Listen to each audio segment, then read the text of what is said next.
You're sitting in your backyard. It's a nice summer day. You're under the shade of your favorite elm tree. The birds are chirping. It's just a perfect summer day. One of the few you probably have here in Alberta, just like we do back at home. Never seems to happen. Anyways, you're sitting there, and an old pickup truck rumbles down the alley and stops at your back fence. And there's a guy in it, and he's dirty, and he's unshaven, and he's a creep. And there's a creep beside him, and a couple creeps in the back of the truck. And the fellow gets out of his truck, and he walks up to your fence, and he leans on it, and he looks up, and he goes, "Looks like you could use some shingles." And you say, "Oh?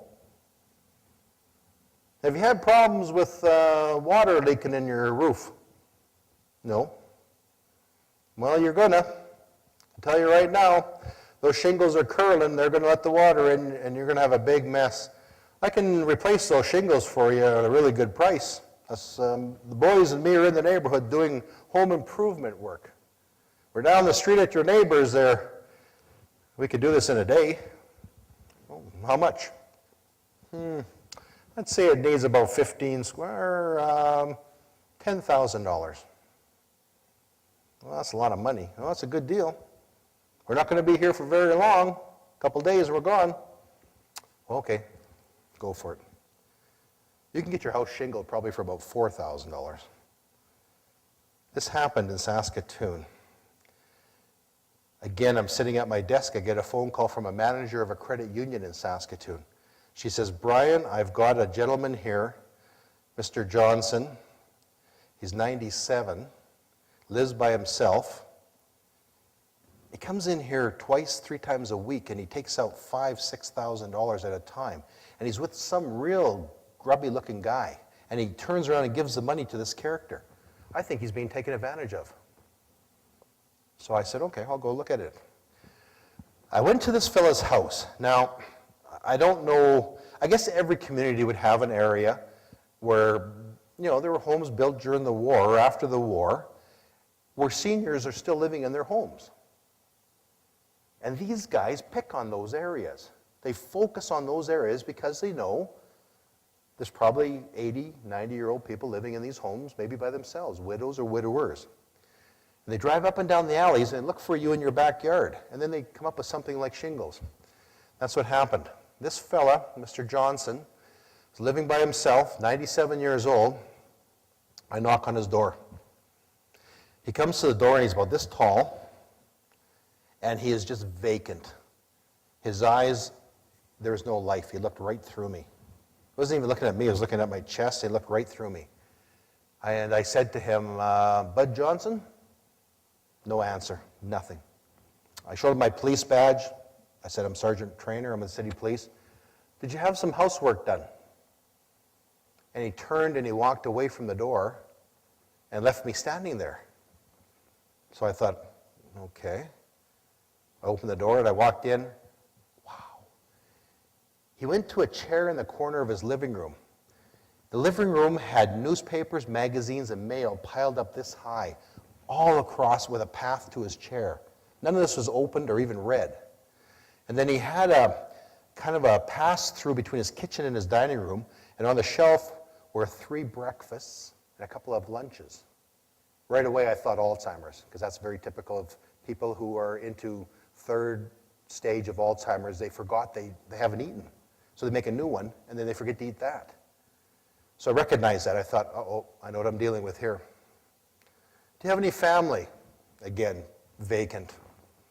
Nothing. Okay.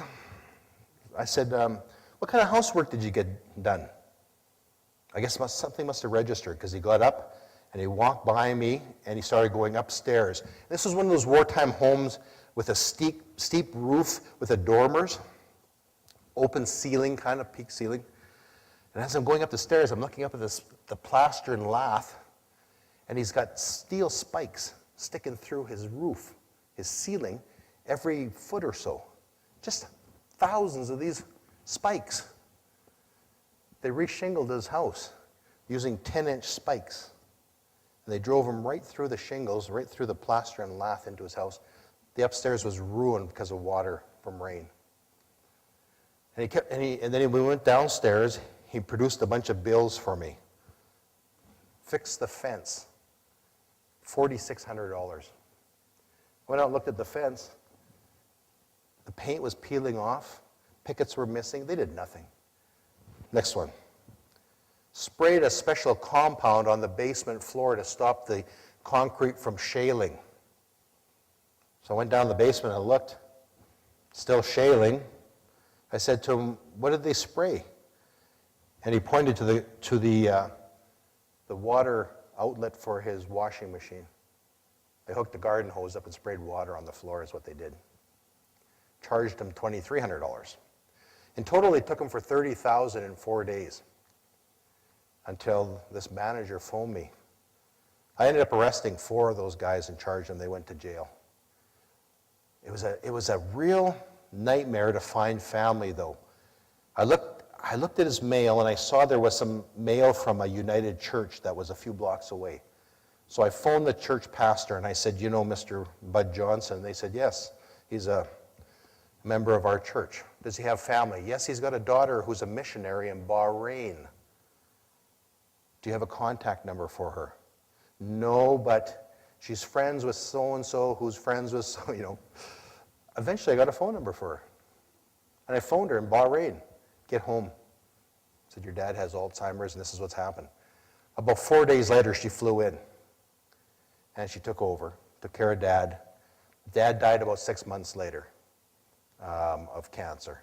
But by then, the damage had been done, but it was nipped in the bud, thank goodness. These home improvement scams are just massive, and they're everywhere. You think they're in Edmonton, Calgary, Red Deer, or some of the bigger communities, Medicine Hat. They're everywhere. They're in every small town. These guys, the heat gets on in the bigger communities, they go out into the country. They start knocking on doors in the country. Happens back home all the time. As soon as the Saskatoon Police starts to go on a rampage with these guys, they're out in the towns. The Mounties, all of a sudden, we notify the Mounties, watch out for these guys, and there they are, painting fences or doing other kinds of garbage. So be very careful with these guys. Get quotes. Ask for business cards. Are they in the yellow pages? Where have they done work? Where can you go to see some of their work? Who can you phone as references? Don't take their price as the price, because they're going to jack it up so high, it's unbelievable. So be careful with these guys.